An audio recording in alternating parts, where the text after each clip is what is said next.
దేవునికి మహిమ కలుగును గాక. మన ప్రభువును రక్షకుడైన యేసుక్రీస్తు నామంలో అందరికీ వందనములు.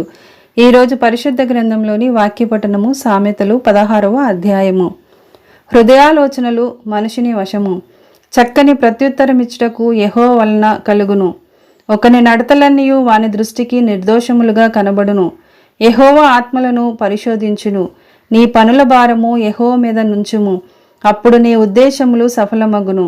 యెహోవా ప్రతి వస్తువును దాని పని నిమిత్తము కలుగజేసెను. నాశన దినమునకు ఆయన భక్తిహీనులను కలుగజేసెను. గర్వహృదయులందరూ యెహోవాకు హేయులు, నిశ్చయముగా వారు శిక్ష నొందుదురు. కృపాసత్యముల వలన దోషమునకు ప్రాయశ్చిత్తము కలుగును. యెహోవా యందు భయభక్తులు కలిగి ఉండుట వలన మనుషులు చెడుతనము నుండి తొలగిపోవుదురు. ఒకని ప్రవర్తన యెహోవాకు ప్రీతికరమగునప్పుడు ఆయన వాని శత్రువులను సహా వానికి మిత్రులుగా చేయును. అన్యాయము చేత కలిగిన గొప్ప వచ్చుబడి కంటే నీతితో కూడిన కొంచెమే శ్రేష్టము. ఒకడు తాను చేయబోవునది హృదయములో యోచించుకొనును.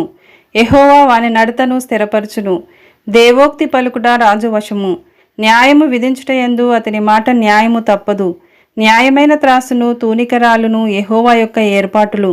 సంచిలోని గుండ్లన్నీయు ఆయన నియమించెను. రాజులు దుష్టక్రియలు చేయుట హేయమైనది.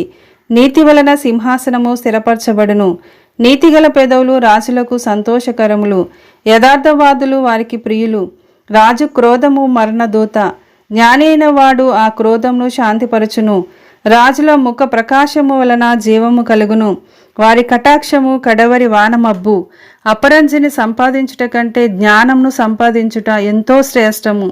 వెండిని సంపాదించుట కంటే తెలివిని సంపాదించుట ఎంతో మేలు. చెడుతనము విడిచి నడుచుటయే యథార్థవంతులకు రాజమార్గము.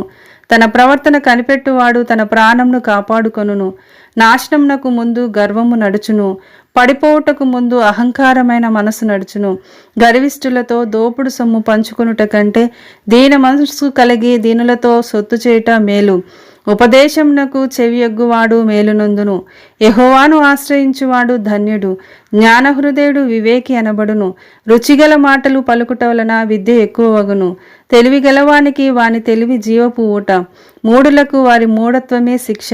జ్ఞానుని హృదయము వాని నోటికి తెలివి కలిగించును. వాని పెదవులకు విద్య విస్తరింపచేయును. ఇంపైన మాటలు తేనెపట్టు వంటివి, అవి ప్రాణమునకు మధురమైనవి, ఎముకలకు ఆరోగ్యకరమైనవి. ఒకని మార్గము వాని దృష్టికి యథార్థంగా కనబడును, అయినను తుదకు అది మరణమునకు చేరును. కష్టము చేయు వాని ఆకలి వాని కొరకు వాని చేత కష్టము చేయించును. వాని కడుపు వానిని తొందరపెట్టును. పనికి మాలిన వాడు కీడును త్రవ్వి పైకెత్తును. వాని పెదవుల మీద అగ్ని మండుచున్నట్టున్నది. మూర్ఖుడు కలహము పుట్టించును. కొండెగాడు మిత్రభేదము చేయును. బలాత్కారి తన పొరుగువాణ్ణి లాలన చేయును. కాని మార్గములో వాని నడిపించును. కృత్రిమములు కల్పింపవలనని కన్నులు మూసుకొని తన పెదవులు బిగపట్టువాడే కీడు పుట్టించువాడు. నెరసిన వెంట్రుకలు సొగసైన కిరీటము. అవినీతి ప్రవర్తన గలవానికి కలిగి ఉండును. పరాక్రమశాలి కంటే దీర్ఘశాంతం గలవాడు శ్రేష్ఠుడు.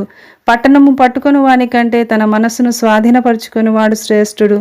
చీట్లు ఒడిలో వేయబడును, వాటి వలన తీర్పు యెహోవా వశము. ఆమేన్.